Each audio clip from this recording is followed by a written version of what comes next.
big sound in a small town, far away from the big city lights, making music every night.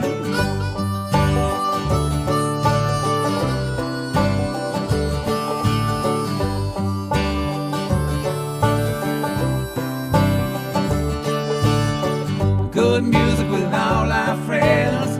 Tell everybody, tell your mama and them. We're going out and we're getting down. A big sound in a small town. A big sound in a small town. A big sound in a small town. A big sound in a small town.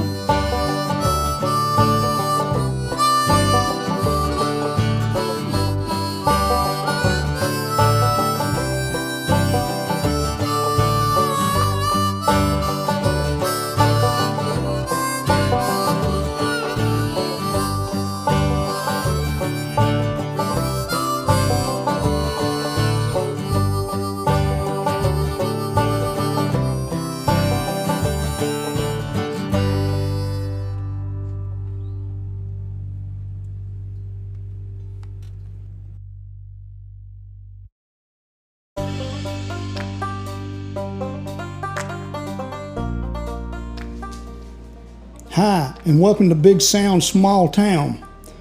I'm your host, Sandy Carlton, and this is a podcast about the lives and stories of the musicians, writers, artists, and their associates that have their roots in the small towns and communities across America. If you like what you hear, tell somebody. Enjoy.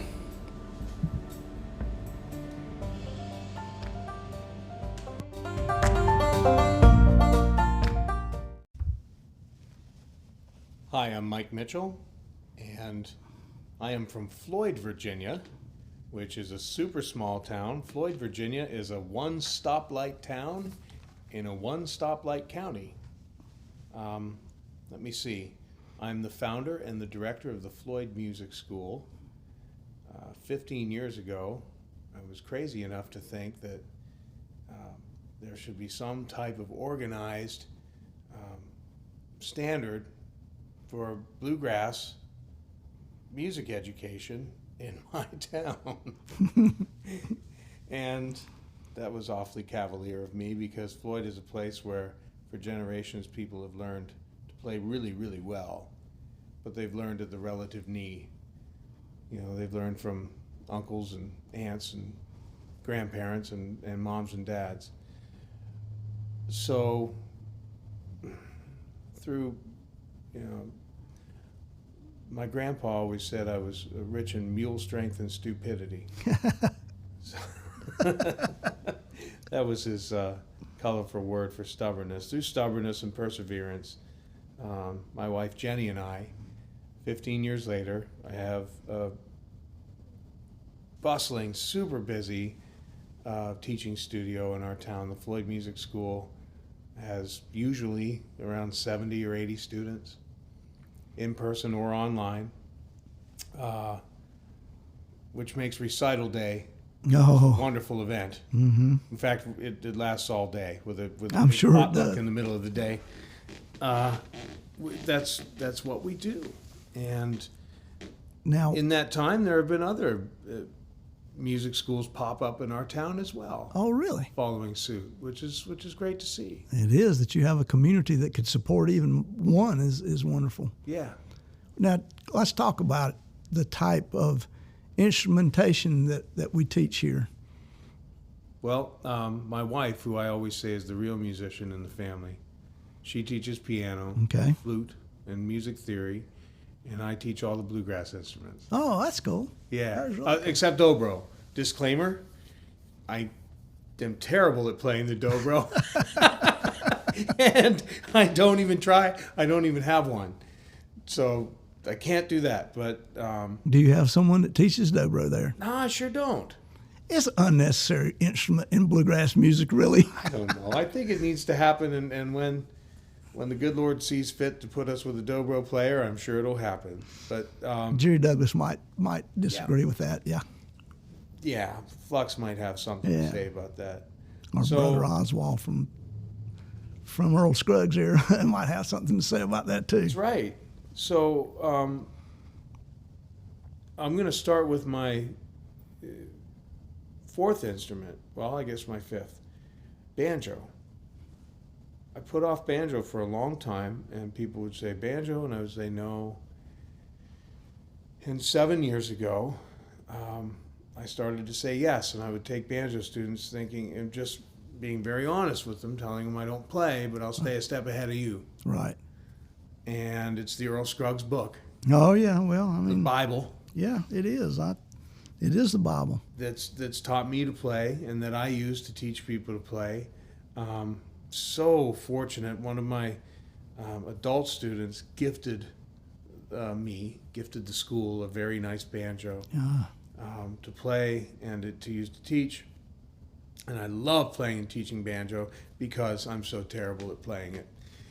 It's a challenge. And when I get a song, when I get Cumberland Gap, or I'm working on Grandfather's Clock, getting it up real fast right now. Really enjoyable. So banjo. You are teaching a 5-string Scruggs style, right? I am, and I also, because I live very near to Galax, Virginia, I better darn well teach clawhammer. I agree. Better do it the right way. True. So.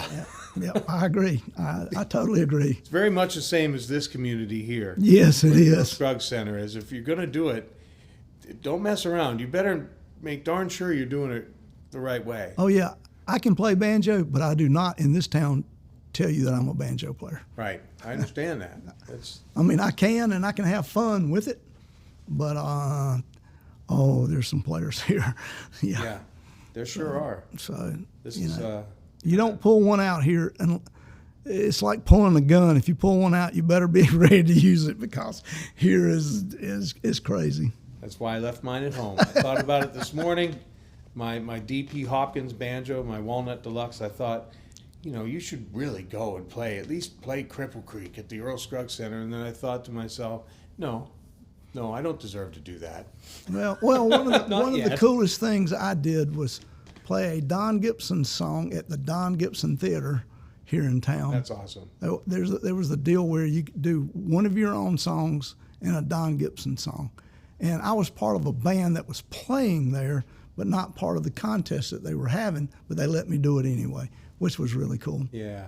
So you could have played banjo here. Well, I've got to set myself to a standard. Yeah, I understand. When I have earned it, I will bring it back and I will play it. Sounds right out on that's a deal. Courthouse steps. So banjo is, and then after that, mandolin. Of course, I will play and teach bass, upright bass. Right. Nothing too extravagant. I can walk up and down. Yeah. I know how to tell and teach folks to play in tune, in time, on the right side of the beat, and to be really effective in a jam. People who've been on the outside ring of the jam session and want to learn how to get in. Right. That's really my strong suit with bass. And I get, is the chop your strong suit with the mandolin? Mandolin, absolutely. That is 90% of it. Yeah, you have to be on the right side of the beat. Yeah, you do. It's got to be the right volume and the right timbre. Mm-hmm. It can't just be a quick chord that rings out and then shuts off. That's right. That's an acquired talent too. It's one that requires a little work. Yeah, I guess it's like a chop on a fiddle too. It is, absolutely. Which is, as a fiddler, is a totally different thing. Once you spent time doing it, and then you think, oh, I have to learn to chop now, because that's the new. That is the new hot thing with violin. Yeah, is chopping. Thank you, Daryl Anger and Casey Dreesen. Yep. I went ahead and just recently, in the last year or so, I went ahead and bought Casey Dreesen's chopping video series off of his website. Yeah, I have it too. Just to make sure I was squared away and imparting the right thing. Right. And I found very quickly that that's my go-to chop now. It's great. I mean, Casey lives in Nashville now. Yeah. He's coming to do the show in the next little bit. Oh, fantastic. So that should be fun. He's a Crazy guy. Innovative, crazy guy. For sure. And who's the guy with Steep Canyon Rangers? Yeah, I know him. I played with him at IBMA one. Nicky Sanders. Yeah, he's here. So those two guys are within 50 miles of each other right Right. now. I haven't really thought about this. There might. Yeah, oh yeah. I'm sure at some point that's a matchup. Also, That's going to be like the.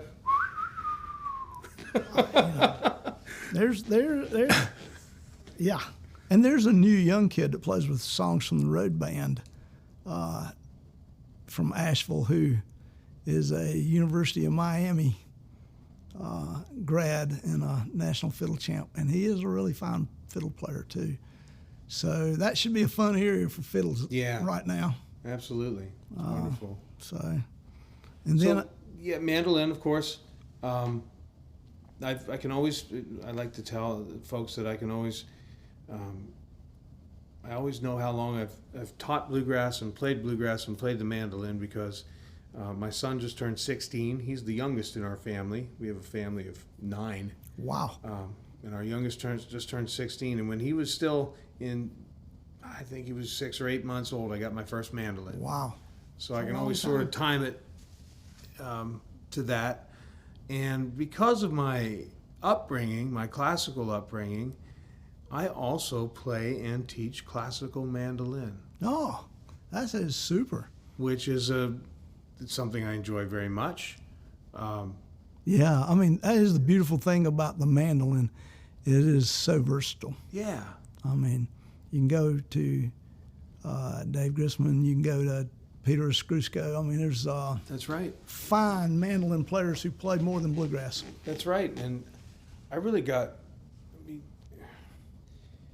having grown up in a conservatory setting, and my mom is a classical pianist and was a music teacher, so it's a family business for sure. I still will play classical music on my fiddle from time to time. Every now and again I get called to put a quartet together or something like that for some work. But it seems to come out more on my mandolin. And I don't know, I guess that work that Chris Thiele's done has really kind of been inspiring for me. It's fabulous. The work he's done with Yo-Yo Ma and Edgar Meyer, playing all the cool Bach stuff. Yeah, that's cool. So yeah, that's sort of a little side thing that I teach and do on mandolin.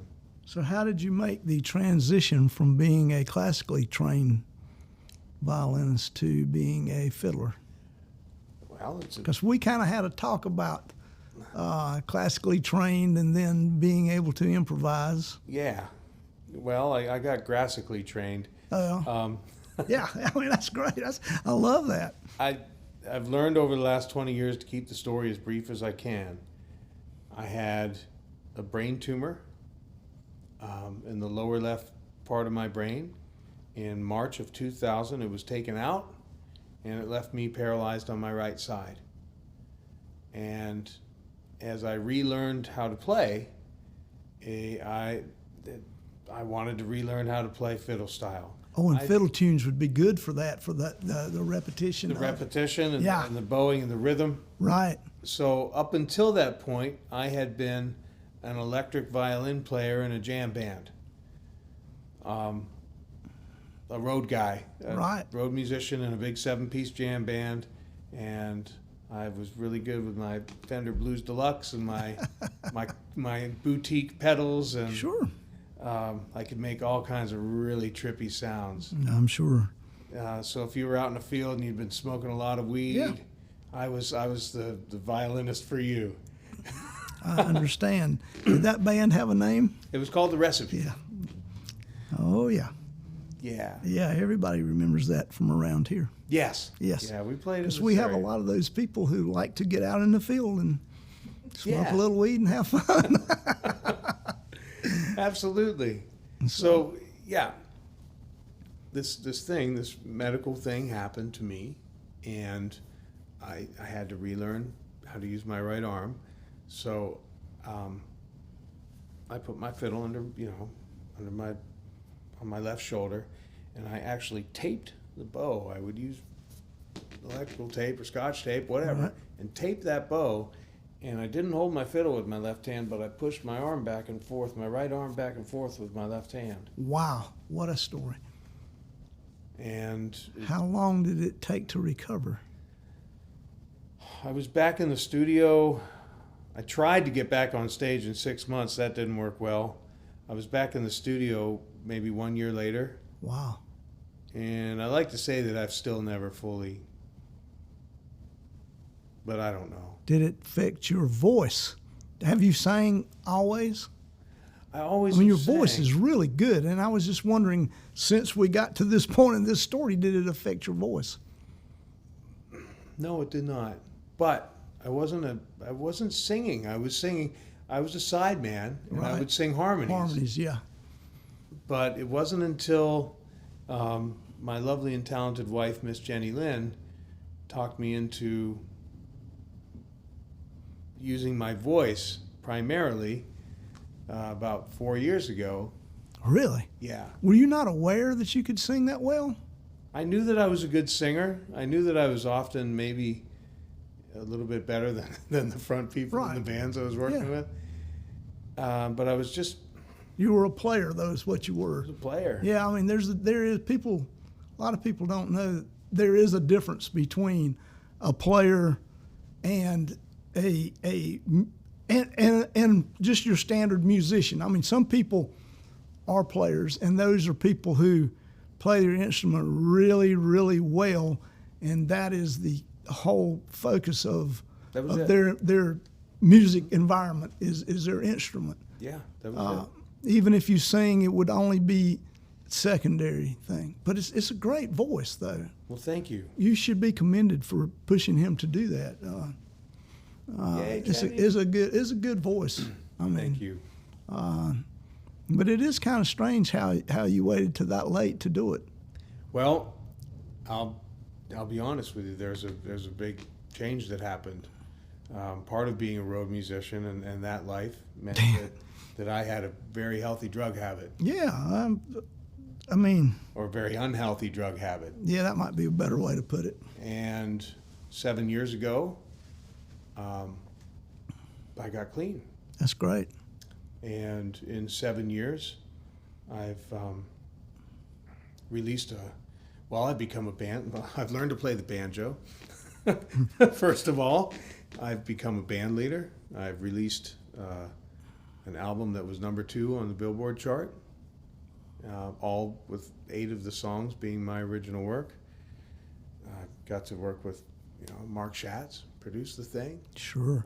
Wonderful dancer, too, before I forget. Yeah, he's a fine dancer, and he's a good friend of ours. What else has happened? I almost lost the music school at one time, rebuilt that to, twice what it was. Bought a house, bought a Chevy Suburban, which is the world's most expensive vehicle. Amen to that. Let me see, what else have we done, Jenny? For goodness sake. Put 4 kids through college. Put 4 kids through 3 college. kids through high school. Become a band leader. Now I have my own band. I've played music all over the country. That's a great change. It's Been invited and welcomed into the IBMA organization and the Songwriters Committee. Jenny and I are kind of visible people in the IBMA community, that's great. hosting events and contributing. Did you grow up in Floyd? I mean, how did you wind No, up I in did Floyd? not. I wound up in Floyd right after that brain Right. tumor thing. And I came there because of Arthur Connor, who was a fiddle maker who lived in Floyd. Huh. I'd known him for a few years. I was in Roanoke, Right. where I was based out of. And I'd known him for a few years, and so I'd been going up to Floyd, and a lot of his influence is the reason I moved there and the reason I wanted to learn how to play bluegrass and old-time music. Yeah. He and his sons and his circle had a reverence towards bluegrass music, and they also had a proprietary, an ownership. Arthur Connor's first generation. He made fiddles that Kenny Baker played. Right. Now, he was friends with Monroe. Monroe hired his boys from time to time for gigs in southwestern Virginia. 2.5 or so, 3 miles away from Arthur's house is a little church house where the Carter family played. Right. When they would do the Saturday, Sunday things. Right. County Records started in Floyd. Yeah, it did. I come think about it. All of this. So I mean, that's why I went to Floyd. That's why I moved up there. That's why I stopped being a road musician. That's why I've tried to learn to play the right way. So it's been very therapeutic to live in Floyd, right? Sure has. I mean, it's a life changer, basically. Yeah, for a city boy who was raised in Ontario, Canada, a super Yankee. So I mean, it's like almost divine intervention that you were drawn there, because it changed your life. That's for the better. That's the way I think of it. Yeah. Wow, that is really cool. Now, it was up and down. Well, there was one point where that old jam band said that let's get the band back together. Oh yeah. So that kind of derailed me again. Yeah. Yeah, I mean, you know, for a few years. If they call again, I'm not picking up the phone. That'd be a good idea. Yeah, you seem to have things pretty squared away. I would probably, yeah. It's funny though. We have a wonderful music festival, Floyd Festival. Yeah, you do. You really do. And Leftover Salmon is always the headliner, Saturday night headliner, and Keller Williams is always there. Yeah. And I get to say, I remember when they opened up for me. Yeah, I mean, they did. I mean, they did. Yeah, I do know. I know Vince. You know, I do understand. It was the recipe, string cheese, leftover. Yep. Donna the Buffalo was in on that crew, and all of us. In fact, Larry, traveling circus. Larry probably was involved. Larry Keel was probably Larry and involved. Jenny. Yeah, they were in and out. Yeah. Keller Williams was in and out. Yeah. Oh yeah. Grace Potter, you said? Yeah, Grace Potter was. Yeah. When she started was right around the time right around 2000. Oh yeah. That was a circus for sure. Yeah, I know a lot of those people from being in a band during that time too. So yeah. So that's cool that you've come the whole complete circle. Yeah, and it is divine intervention for sure. So tell me about the records you have going on these days, and you were telling me that you got something in the works, right? I do. Well, a couple of years ago, in 19, we released the record called Small Town. Right. And of course, everyone listening to this podcast has to immediately pause it and go to Spotify or iTunes or wherever the heck they go and listen to the album Small Town. And then welcome back. So Small Town was produced by Mark Schatz. Jared Walker played mandolin, did a wonderful job, and he got hired by this young hippie kid called Billy Strings after that. So we don't see Jared that much anymore. No, I'm sure he's playing with Billy a lot, actually, these days. Billy's about as hot as they come these days. Yeah, Jared's a good guy. So Sammy Sheeler played banjo. Sure, I know Sammy. And also Tommy Moss, who was my road guy. At that time, I was running a trio back in 19. The record did so well that, we put a band together. And we spent 2019 in the air and on the road. Played all over the place. Just had a wonderful string of shows. It was fantastic. All the way up to Bluegrass First Class. Right, yes. Up the road from here. Yeah. In 2020 was the last show we did. Yeah, that would have been the last one. Yep. And my last show was 1 year ago today. Wow. There you go. So, and the last Big Sound TV we did was today too. No kidding. It's been a whole year for me with. How has that year been for you? Well, moving on. So, the last show we did, our banjo guy had gone a different route, and we needed to get a banjo fill in, and Trey Wellington came down from ETSU, through mutual friends. And we made a wonderful racket together. So Yeah, Trey had left his band, hadn't he? yeah, So, yeah. he was in between. And we just, my He's a- guys and we all just fit hand in glove and had a great weekend and made a lot of good music. He's one of the fantastic new young banjo players. And he's a good man. He's a fine young man. I think a lot of Trey. So it was just in my head. I was doing, getting on Facebook on Tuesday nights. Oh, yeah, doing hammering the it out. live stream thing. It was great to keep at it, Right.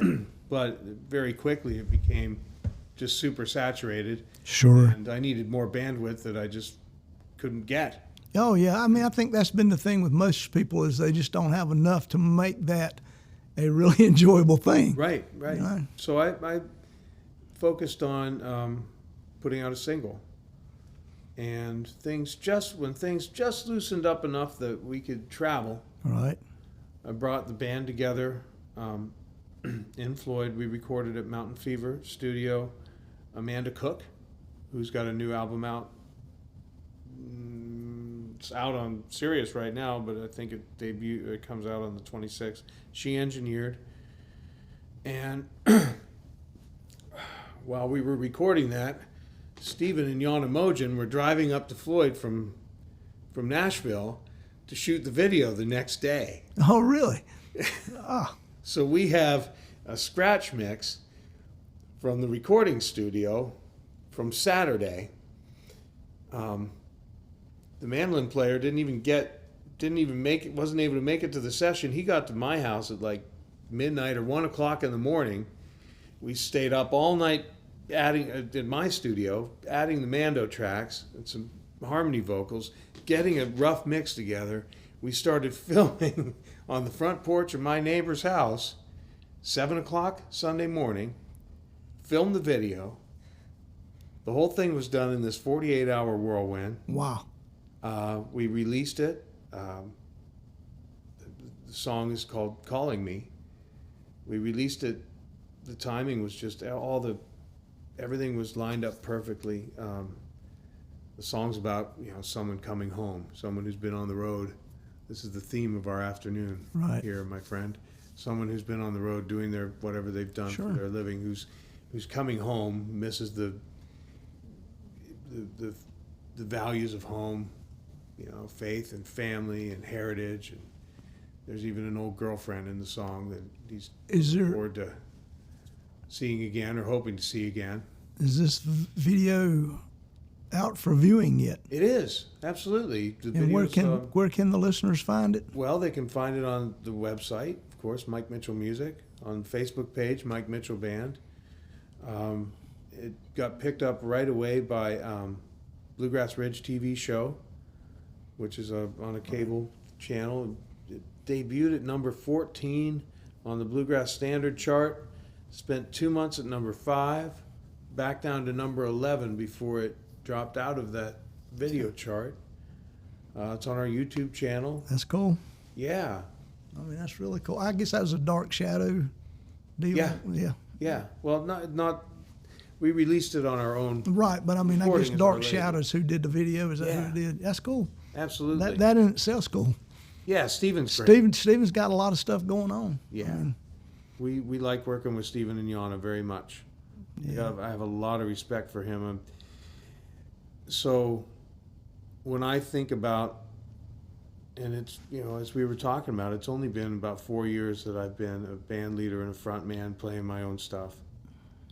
And when I'm wondering what to do, I like to think, what has Stephen done? What have Stephen and Yana done? What would they do? What would they not do? right. Well, you got some good stuff going on. I mean, you have the school, you have your own career. So I mean, it looks like at this point, the sky's the limit. I hope so. It's So do you have big dates lined up? moving forward? We have a couple. Because that's been a touch and go with everyone I've done in 2020, early 2021. Everybody's, no, maybe. Maybe, yeah. I got plans, but, we're getting ready to have the first Earl Scruggs Festival here. And it was in September, and they've canceled it. Yeah. And I understand that there's another big festival based in North Carolina that's going to not happen this year, too. I've understood that as well. So Lindsay and I have been talking about that. I mean, that's sad, but it is what it is, I think, So my perspective, 2020 was the first year, and it would have been our second year on the road. You're right. With Mike Mitchell Band, and we were just getting break-even money. I do understand.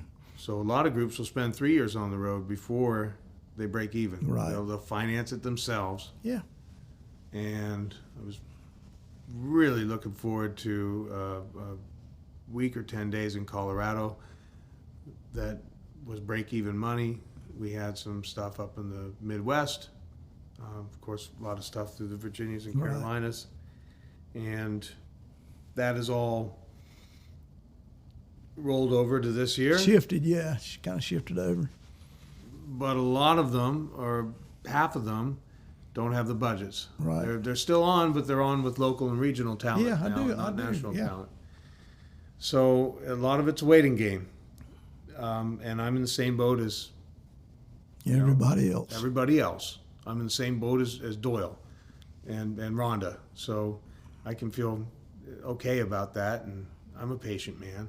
And you do have, I guess, the school is income, so Yeah, I mean, so many people hadn't even had that. that's right. In fact, the school maxed out during COVID because we teach online. Sure, and as I see it too, one of the things I've learned is musical instruments have been purchased at an all-time high Yeah. during the COVID pandemic. So I guess that is a positive in a negative world, Well, absolutely, and it's the conversation that Mojo and I had when we talked about him coming up to shoot the video. He was talking a lot about Sam Bush tour and what he could or could not do, and Yeah. was able to do and able not to do. And he said, well, it's simply because Sam's not, no one's touring, Right. I can actually come to Floyd. I can Sure. come to you. Oh, I've had a ton of podcast people come, things that would not normally happen because of, and I mean, it's been a good time to have a podcast. It has blown up for me. Wonderful. That is a positive thing. The amount of music I've played has been, other than studio session stuff and recording some stuff, not much.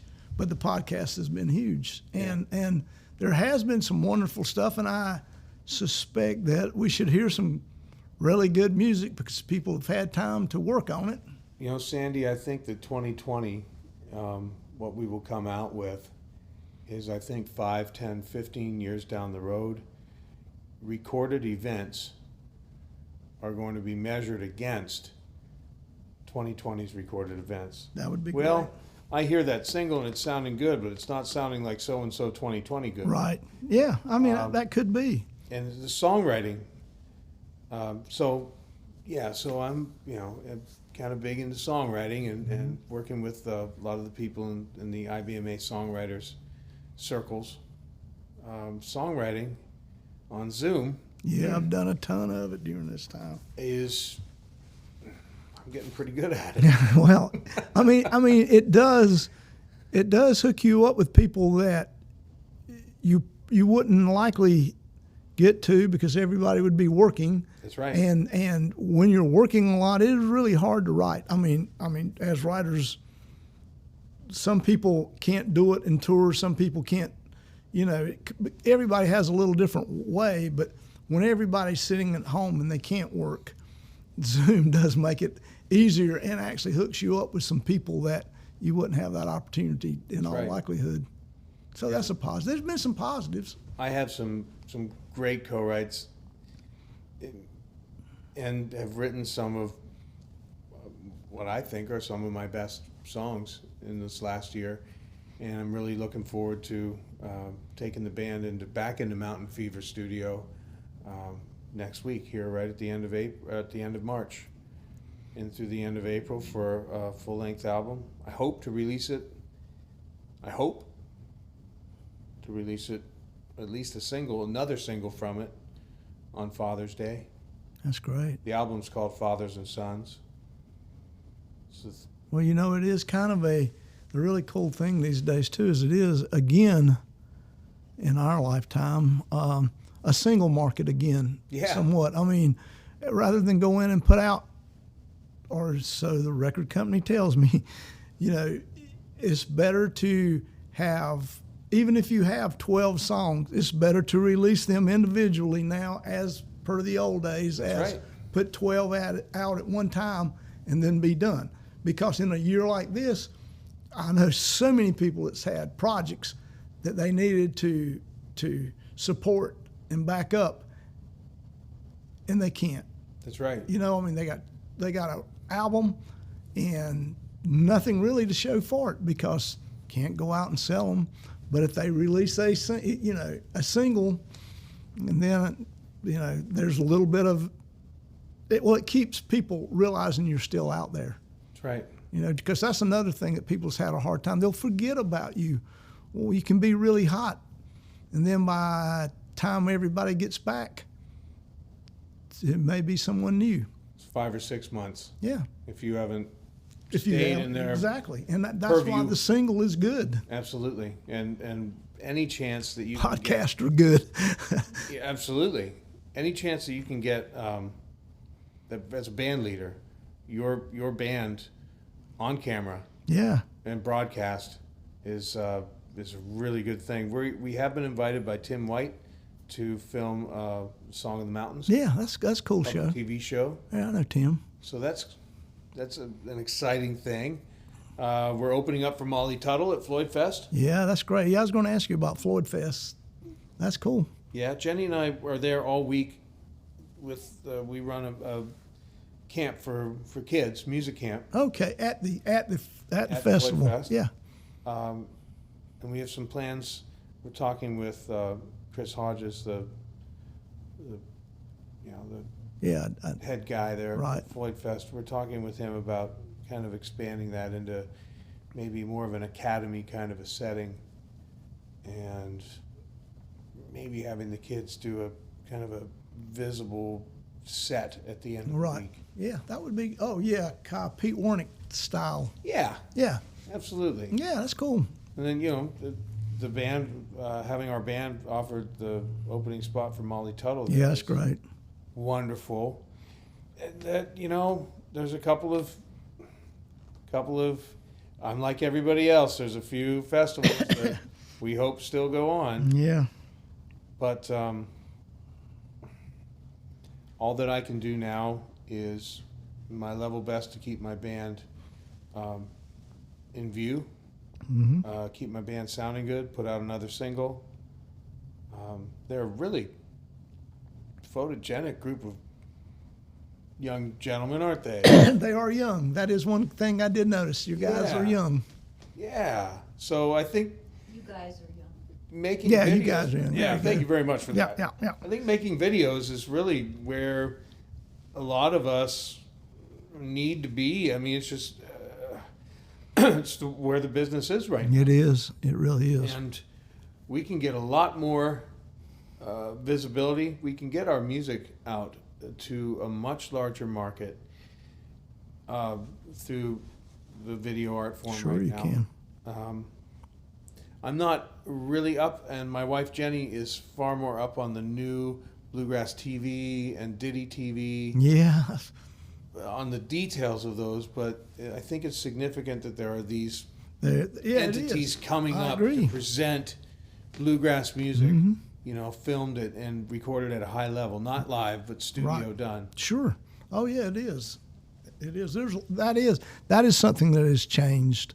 I think IBMA has pushed a lot of that in that direction too. Yeah. So, and who knows? Maybe you'll get to go to the awards this coming year. Maybe not. We'll see. We shall see. So, if not, Jenny and I have a nice little niche spot. We present the Songwriter Showcase for IBMA.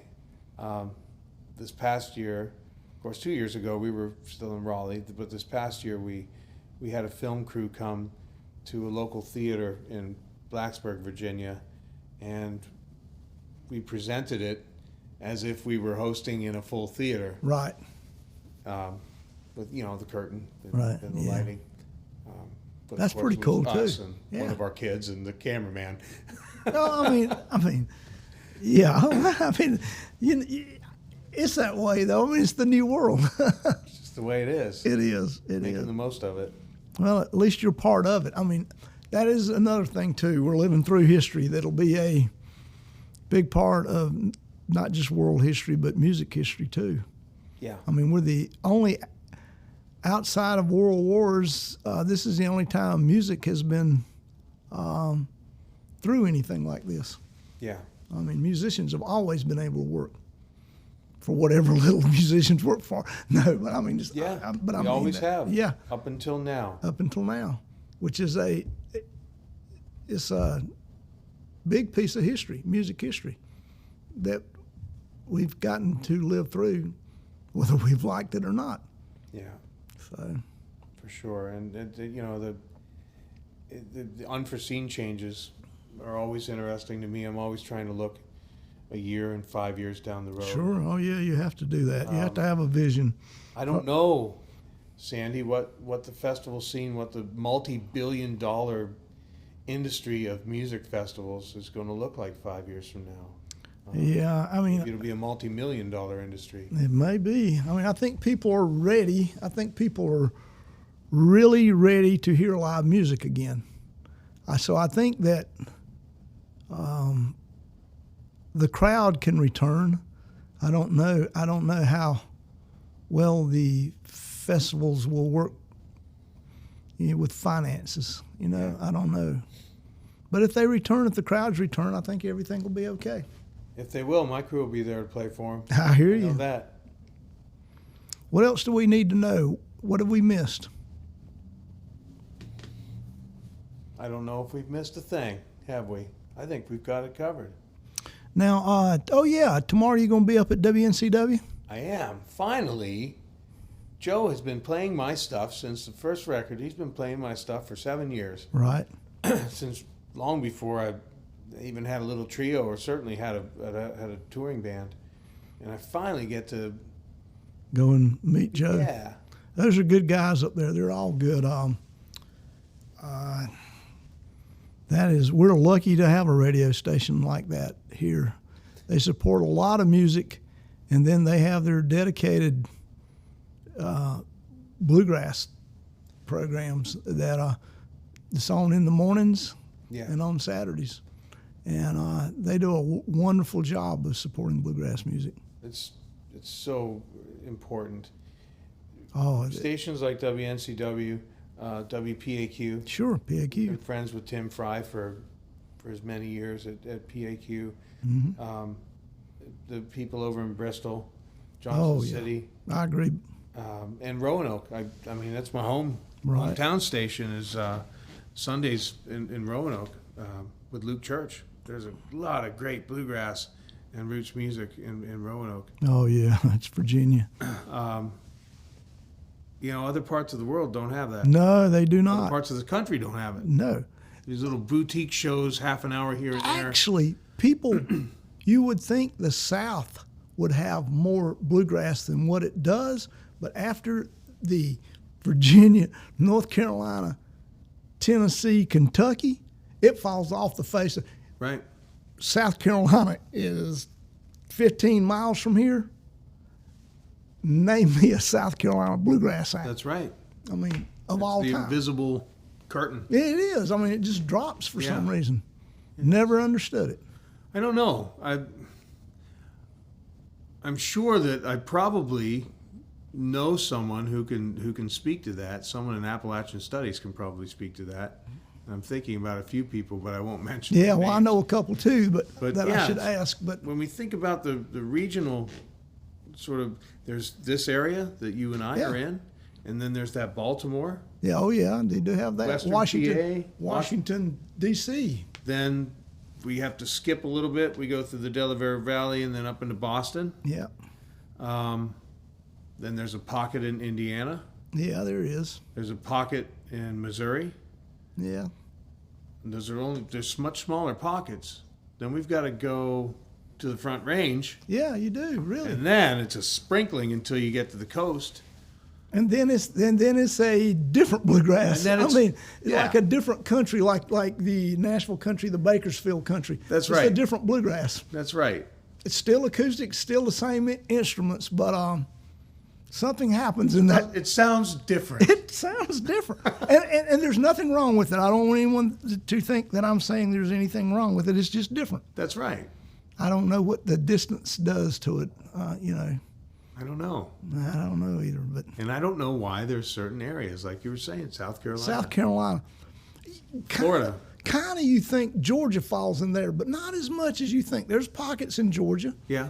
but you would think which is way more than South Carolina. But I mean, it's all right here connected. It's the Carolinas. You would think that it would be more than what it is. But then Florida has a vibrant bluegrass community. Yeah. So I don't know. It's Well, it's something for me to think about and figure yeah, out. me too. Sometime we'll have this discussion at a different time. I guess. At a festival, At a festival. Yeah. Yeah. I hope. I hope also. Well, I do appreciate you coming down. This has been a lot of fun. I sure appreciate you having me, Sandy.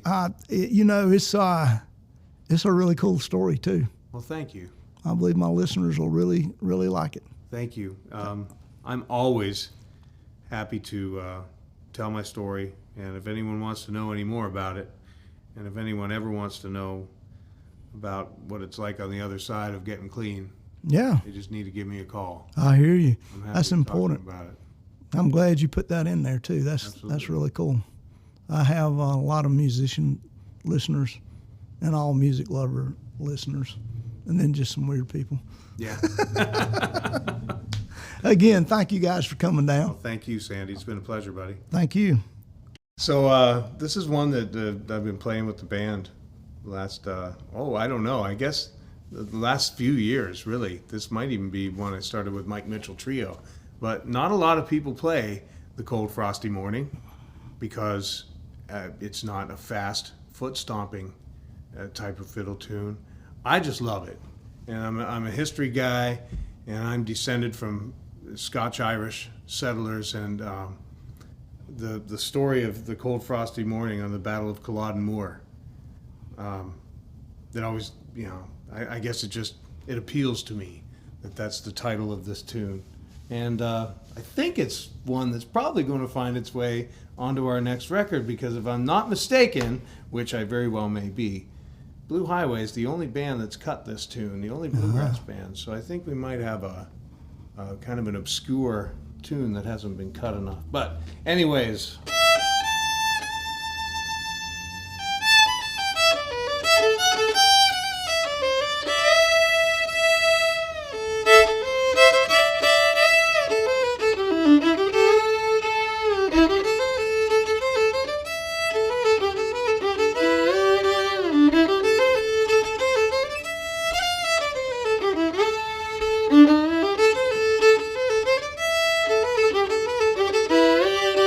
Thank you.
So, Sandy, this is, this is the song, I guess, that's been on my mind and, on my heart here the last few weeks. This is a song that I co-wrote with Dawn Kenny, hit songwriter. She lives in Boston and used to spend a lot of time in Nashville. Hope that we all do again. But Dawn and I co-wrote this. We were thinking about, musicians who come off the road and stop being a road musician. We just had a conversation about that. Yeah. That's great. So it seems to be the theme. Well, let me ask you one other thing about that. Sure. Was this a Zoom? This was a Zoom, right? Yeah. But to be honest with you, this song began one morning in Nashville. I woke up at her place, the Hit House in Nashville. Yeah. With the chorus and the chorus has stayed true. It hasn't changed. Oh. And over the last year or so, we've hit and missed on this one, and it's kind of been on the back burner. Right. But we put it together for this new album, put the verses together, and the rest of it was all done on Zoom. So, I guess 75% was Zoom writing.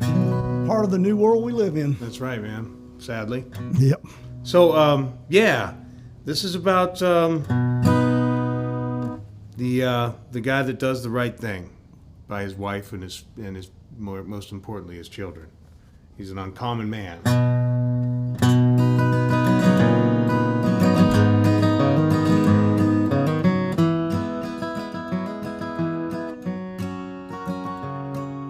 Humble and hard-working, Carhartt and calloused hands, sunrise clear to supper, a simple, honest man. He could saw an old-time fiddle, had a voice clear as a bell, and back when he was younger, folks knew his music well. He chased that star from town to town, living life out on the road, but on the day that I was born, he knew his heart belonged at home. There's no ordinary way to understand the hopes and dreams he left behind. For life's demands, unsung hero, doing right, his sacrifice came before his other plans. Uncommon, common man.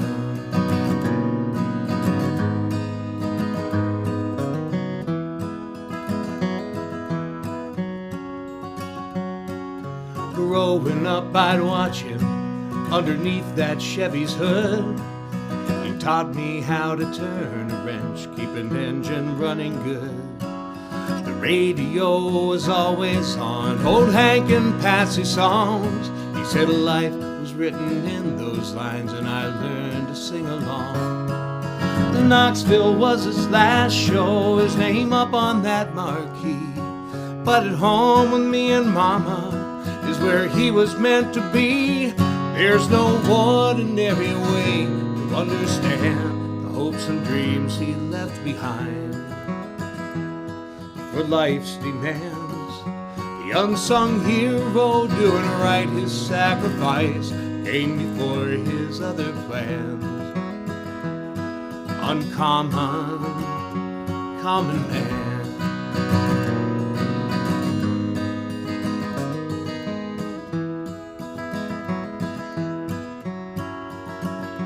There's no ordinary way to understand the hopes and dreams he'd left behind. For all this life demands, the unsung hero, doing right, his sacrifice came before his other plans. Uncommon, common man.